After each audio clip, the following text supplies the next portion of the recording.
Odysseus, the Epic Myth of the Hero, 4. But once he'd left Calypso's isle behind and lost all sight of it, the wind began to change, and from his cave on Mount Haemus, deep in Thrace, Boreas, serpent-footed, spread his tawny wings and blew across the sea with icy blasts out of the north and stopped Odysseus cold. No matter how he rigged his sail or plied his wiles to steer around the whitecaps thwarting progress homeward, all he could do was sail to the east. He reefed his sail and dropped an anchor stone in hopes to wait in place for better wind, but steady currents drove him south to where he almost spied once more Calypso's isle. Odysseus hoisted sail again and rigged it so his raft would cut across the wind and sail due east, edging ever northward all that wind and wave allowed. The sky astern blushed orange with night, and staunch Odysseus regarded lofty heaven as all the stars came out and spoke these searching words inside his soul. If I can't beat this wind and turn once more due south, there is no telling just how far I will be blown. I don't have any notion how far south I am. I might run into San Pylos if my luck holds out. It would be grand to see old Nestor once again. I wonder if he made it home from Troy. But if I'm too far south, I could completely miss the Peloponnesos and go a good deal further, even far as Crete and stalwart Idomeneus, another faithful companion of the bitter war.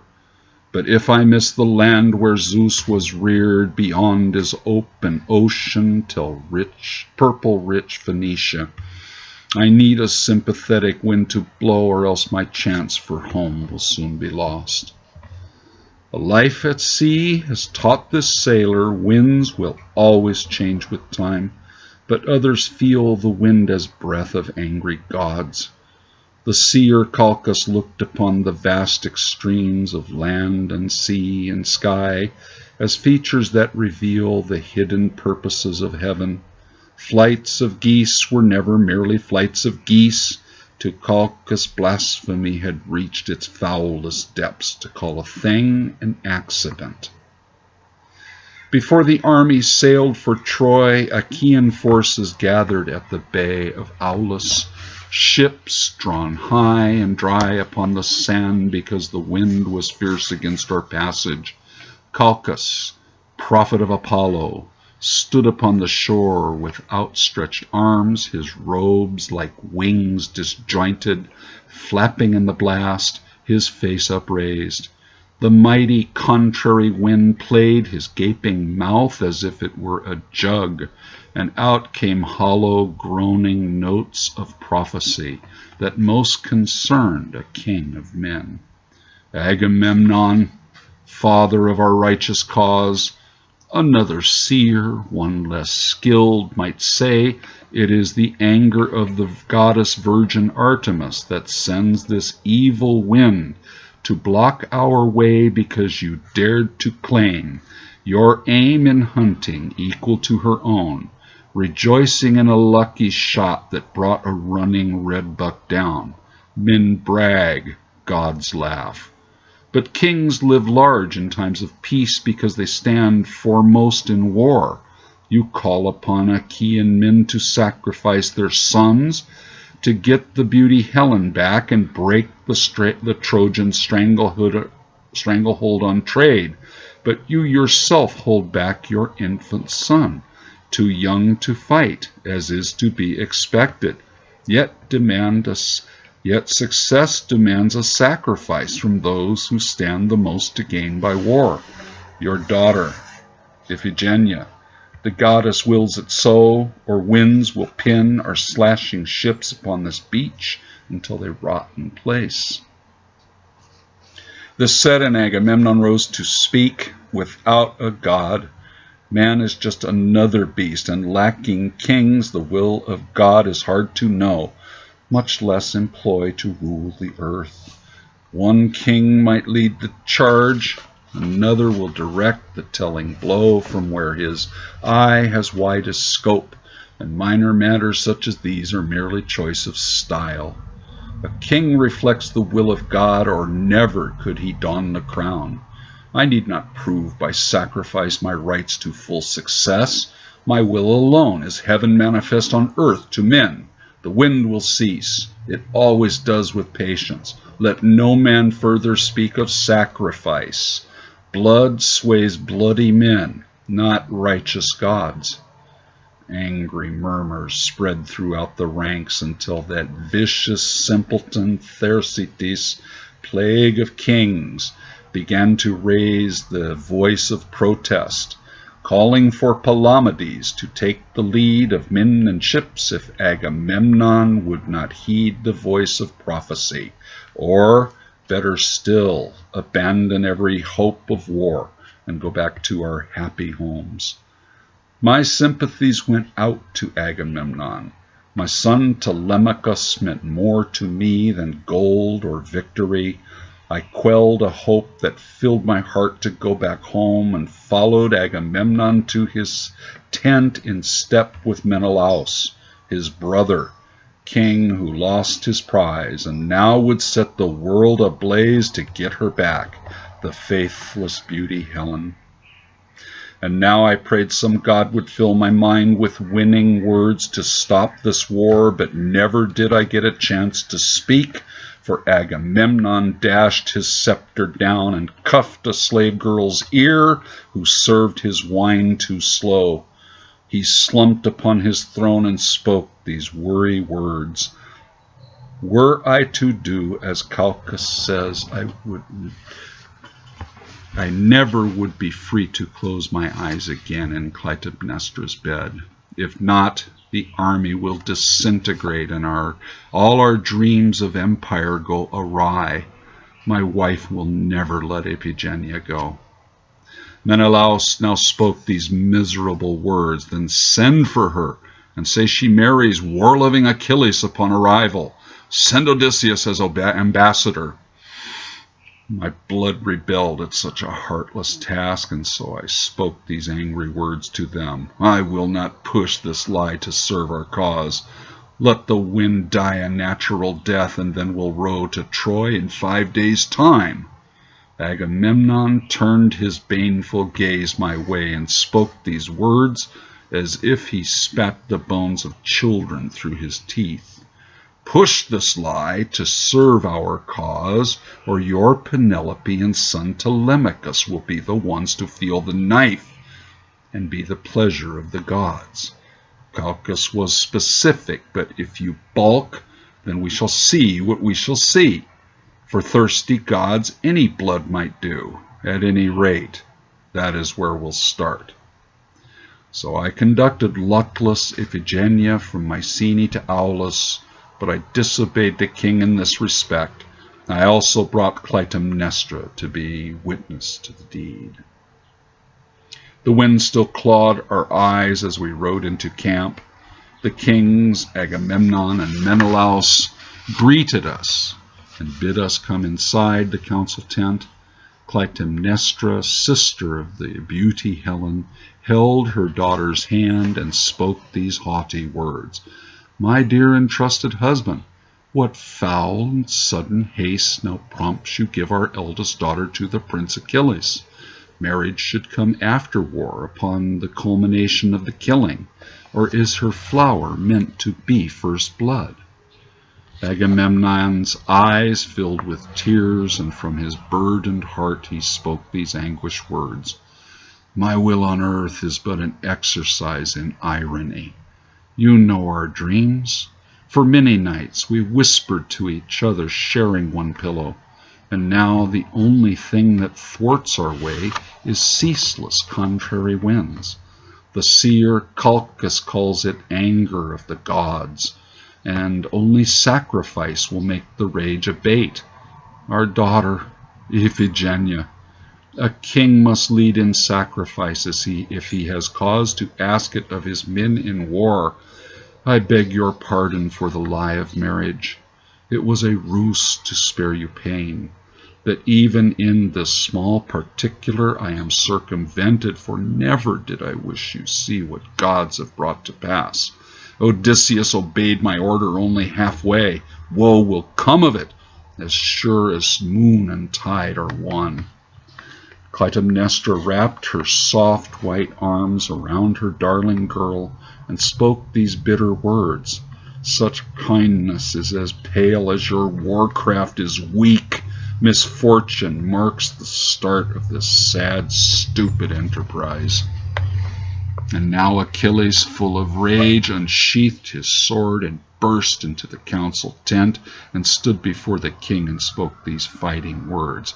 Pig king, king of a dog, wine-ridden sot, how dare you link my name to such a lie behind my back? For this, no death for you could be too slow. I will not walk the path you blaze to war, and will not let you kill this girl. I openly defy you, vicious man. This said, and Agamemnon stood and walked straight up to furious Achilles close and spoke these weary words. Disaster lifts the veil on friend and foe alike. Let the kings of all Achaea come and see this matter for themselves, and then decide. The heralds went and summoned all the kings, and now his eldest daughter clasped his knees and pled, Do you not recall your firstborn? You have not looked my way since I arrived. What could shame you from a father's care? Am I to die before I know true love? You promised that one day I'd be a queen. My father, look upon your little girl and tell her that she'll live and that you love her still. In anguish, Agamemnon spoke these woeful words. I am not made of shell, therefore speak no more nor plead. Your fate and mine are subject to the dreadful whimsy of the gods. And then he hid his face inside the folds of his black robe. The kings of all Achaea gathered there in Agamemnon's council tent at noon. First to speak was Agamemnon, first among the first. Achaean kings, I wonder if you know just why I called you here where warriors assemble. That angry goddess Rumor surely now has spread the news throughout the camp. The winds will only yield their strength to sacrifice. Shall I give my eldest daughter for the cause, or shall we ditch our plans for war? Not a king among the council dared to speak until the youngest, Diomedes of Argos, stood before us all and spoke these urgent words. To raise an army such as this and then just break it up without a fight, no prize nor profit gained, no slight avenged, would make the kings of all Achaea seem like silly girls who balk at hard decisions.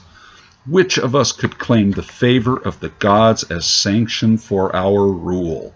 The way is hard but clear. Retire, Agamemnon, or fulfill the dire prophecy. This war is vital to our standing with our men. This said, an aged Nestor, king of windy Pylos, rose to speak these dire words. In this, both youngest king and eldest of the brave Achaeans share one thought. But let me add a thing or two, because with age you take the longer view and ponder consequences from all angles. We speak one tongue, yet wars have always split the tribes of all Achaeans. And here and now, for once at long last, we stand as one. We share enemies in common that should make us all be friends. If we betray our common cause and go back home, we all know what will come of it. So here and now we fight as one, or go back to our ancient ways and fight each other, while our foes rejoice and gather at our borders. With you or without you, Agamemnon, the brave Achaeans have to break the stranglehold of Troy. Helen be damned. This said, wise and dark Palamedes, the one of whom I hate to think, now stood and spoke these chiding words. A king can only shine for all his people when he walks with Mother Earth as guide. When will you newcomers ever learn and live this truth, you northern men with hair of ice and fire and eyes as vacant blue as sea and sky? To raise an army is to whip the wind. You had the peak back when to crack the whip at Helen's loss. But who can disappoint the hearts of men once roused in quest of gold and justice, and remain their king for long? Be human, Agamemnon. Go back home and keep your daughter safe. Another king can lead. And now some god put words into my mouth, and so I stood before them all, before another could, and spoke to bolster up a king I'd come to hate and pity. Agamemnon, you should only speak the very last, and as a king who listens well, and then, as final say. He only nodded, close to slipping into rage, and Arcesilaus, the prince of Thebes, now spoke these skeptic words. The bulk of brave Achaeans sail away and leave the men and ships of ravenous proud Agamemnon behind to work his will unchecked. I think the Thebans will not leave a wolf so close by home to go and hunt a lion far away. This said, and little Iphigenia, a doe amid a ring of hounds, now tore herself from Clytemnestra's grasp and spoke these haunting words. O kings of all Achaea, I am only just a girl. The tender heart inside my breast now races at the thought that this could be my final hour to walk in hopeful sunlight and wonder. A myriad of things now press into my thoughts, things too base to ever draw the notice of daughter of a king before. But now the simple wonders seeding every step in life crowd the magic eye that is my mind, and make me wish I'd never once imagined anything to be unworthy of my interest. The time I squandered giving in to fear and feigned malaise is now as clear as heartbreak to me, and yet I never guessed my time would be so short, or danger would approach from where I rested most secure in love. If I could run, I'd never stop until I got back to my home all safe and happy all around, but I cannot outstrip the violent men that you command, and so to dodge this hateful duty that my father and all the kings of all Achaea place upon my shoulders, I can only pray. To Virgin Artemis, goddess most offended, or to any god unknown who cares, I offer up myself, so young and beautiful, to be your suppliant. Let holy miracle forestall the evil fate these evil politicians have devised for me. This said, and Iphigenia raised her lovely arms and fell upon her knees. The kings of all Achaea stood aghast, and all that could be heard was Clytemnestra moaning for her child. At length little Iphigenia resumed her prayer. I see. The plain and simple truth is not enough to sway you to an act of mercy, so it's silence lying at the root of everything. I am the daughter of a king, and all I ever knew of this was privilege. But now I see my duty, to die for something greater than myself, to save my father's throne, to hold the brave Achaeans back from falling on each other. I go to death with open eyes. I do it not as would a man who roars and strains and calls it brave to take as many foes with him as might and main allow, his mind cluttered with animal terror, then distracted merely, not facing squarely fate that comes to each and all, perhaps to gods themselves with endless time permitting. I do it as a woman, virgin true, but like a mother giving birth. Let courage be my darling babe. I leave this strange and wondrous world. This said, and Agamemnon, king above father, ordered guards to drag Clytemnestra off, who screamed that murder ruled the hearts of kings, not sacrifice, and gods who let such innocents be butchered in their names do not deserve the gift of human worship here on earth.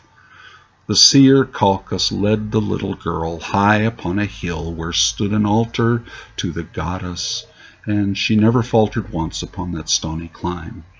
And there before the rank and file assembled below, the mouth of God now drew his blazoned blade across her lovely throat, and let her fall face first unto the living earth.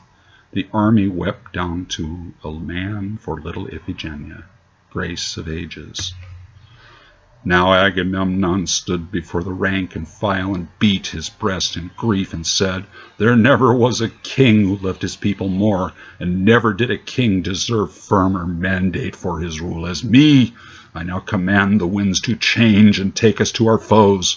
I call upon every father here in sea-girt bold Achaea to make the same unselfish sacrifice to this our common cause. I am the paragon of kingly leadership.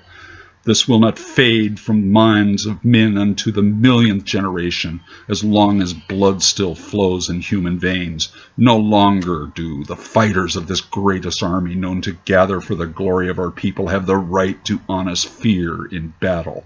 Remember little Iphigenia, and call to mind the heavy burden that our country's honor places now and evermore upon your fighting spirits. Cowards will be whipped and thrown to hungry dogs. Now run down to your ships, aggrieved Achaeans. Stubborn winds now shift and bear us righteous passage. Run before my spear, a thirst for blood can find your backs." This said, the army rushed down to the shore and shoved their ships into the iodine sea with minis and oath and swear, and all the oar-loving Achaeans bent their backs and sang the paean honoring Father Zeus, who thunders from on high. And on the beach stood Clytemnestra, arms upraised to heaven, raven tresses brushing past her ivory cheeks, her eyes unblinking and dry with grief. And in my heart I feared the prayer she whispered to the Furies, who hound deluded men at odds with God like Agamemnon and me, alone and lost.